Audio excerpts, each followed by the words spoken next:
Hola, bienvenidos, bienvenidas a Conversando en el Ágora. El día de hoy vamos a cambiar un poco nuestro relato y vamos a pasar de la mitología griega a la mitología nórdica.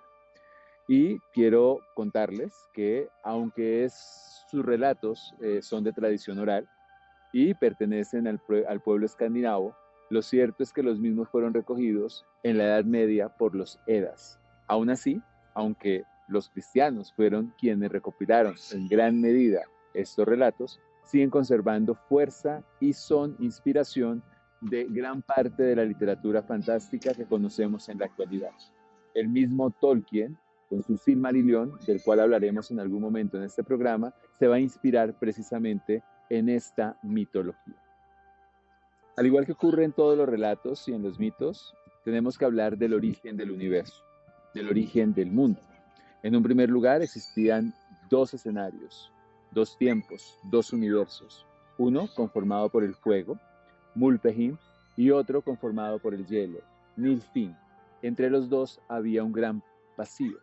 Obviamente la cercanía del fuego, sus escarchas, pues generan sus chispas junto a las escarchas del hielo, generaban un vapor. De la interacción del hielo y el fuego y de ese vapor, se va a generar obviamente que el hielo se vaya derritiendo y nazca un gigante primigenio, Ymir. Y junto a Ymir van a ser una vaca gigante. Ymir es un ser hermafrodita, de tal manera que va a coexistir porque se va a alimentar de la leche de la vaca. Y como Ymir es hermafrodita, de su cuerpo van a nacer los primeros gigantes. Al igual que en la mitología griega, estos gigantes lo que representan son también las fuerzas esenciales de la naturaleza, del universo. La primera manera en que tienen los seres humanos de explicarse los diferentes fenómenos que lo rodeaban y para los cuales no había en ese momento una explicación científica. La vaca que alimentó al gigante Ymir con su lengua empezó a derretir el hielo. Y de esa labor de beber el agua que iba saliendo de la vaca alimentándose, surgió Buri, el padre de Bor. Y Bor sería, en este caso, la cabeza de la primera estirpe de dioses, los Aseir. Nombres como Thor, Odín y el mismo Loki hacen parte de esta familia. Más adelante hablaremos de otra familia, los Vanir, cuya representante principal es la diosa Freya, la diosa de la guerra, la diosa del amor y también la diosa de la fecundidad. Pero por ahora debemos decir que los Aseir van a empezar a luchar contra los gigantes, esas fuerzas esenciales. Y al igual que los griegos, dioses un poco más humanos van a derrocar a esas fuerzas esenciales, van a asesinar al primer gigante, a Ymir, y van a desterrar a los sobrevivientes a Jotunheim, que ya veremos hace parte de uno de los 9 mundos de la mitología nórdica. De ese cadáver del gigante van a empezar a crear el mundo. Con la carne van a crear la tierra y las montañas. Con la sangre se van a formar los ríos, los mares y los lagos. Con los huesos vamos a formar las rocas. Con los cabellos, los árboles. Y con el cráneo, el firmamento. De esta manera van a crear el día y la noche y a los primeros seres humanos, quienes van a ser tallados de madera. Por eso el primer hombre se va a llamar Fresno y la primera mujer Embla. Estos seres humanos, Fresno y Embla, van a vivir en la llamada Tierra Media. Esto les debe sonar mucho precisamente por la misma obra de Tolkien, El Señor de los Anillos. De hecho, podríamos decir que en el mundo nórdico realmente no había un único mundo, sino 9 mundos que estaban sostenidos por un árbol gigantesco. Y ese árbol se va a denominar el árbol de la vida. Y a través de ese árbol, de sus ramas, vamos a tener diferentes espacios. El primero es Midgard, que es la tierra de los seres humanos, el centro del universo, la llamada Tierra Media. El segundo es Asgard, que ustedes lo deben haber escuchado precisamente por películas como Thor y los Avengers. Aquí vamos a tener un mundo de dioses, de los Aseir, y en el corazón se va a encontrar el Valhalla, que es el paraíso a donde los guerreros, los valientes, van y son recibidos por unas diosas que veremos más adelante que se llaman las Valquirias. En el tercer mundo vamos a tener a Jotunheim, mundo de los gigantes de hielo y rocas separados de Asgard por un río que se va a llamar Livi. El cuarto mundo se va a llamar Niflheim. Allí está la oscuridad y la niebla perpetua. En su corazón va a vivir un dragón gigantesco, cuya labor va a ser comerse o roer precisamente las raíces del árbol de la vida. Pero es una labor incansable, es una labor interminable.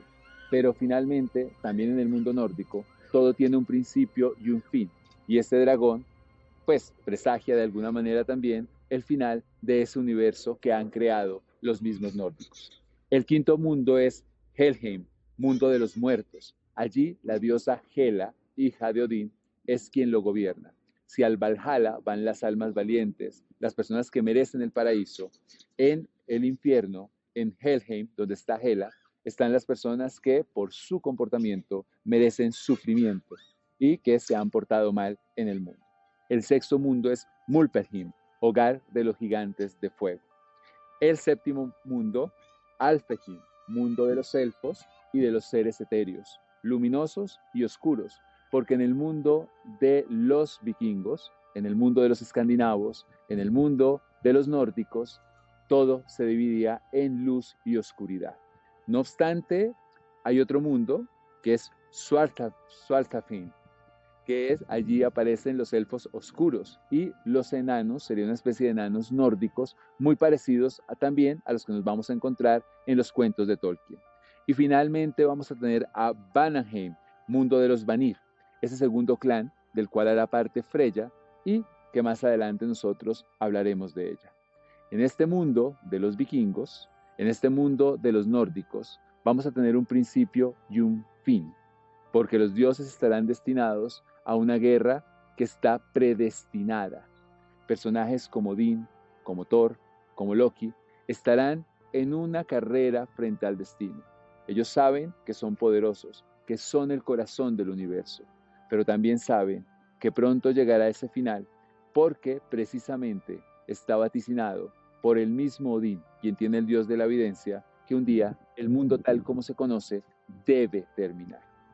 Como ustedes pueden ver, el día de hoy colocamos en contexto el inicio de la cosmogonía nórdica, para así, en los próximos programas, poder desarrollar uno a uno de sus dioses, establecer cuál es su relación con los humanos, cuál es su influencia en la literatura actual, cómo podemos nosotros enmarcar a esta mitología en algunos contextos propios de la civilización occidental. Porque si bien es cierto que los nórdicos no tuvieron tanta incidencia como los mitos griegos en nuestra forma de ver el mundo, también es verdad que han estado presentes en nuestro imaginario colectivo. Y por ese imaginario colectivo es que nosotros hemos desarrollado este programa el día de hoy. Los invitamos a que sigan esta saga, que será igual de interesante a la del mundo griego.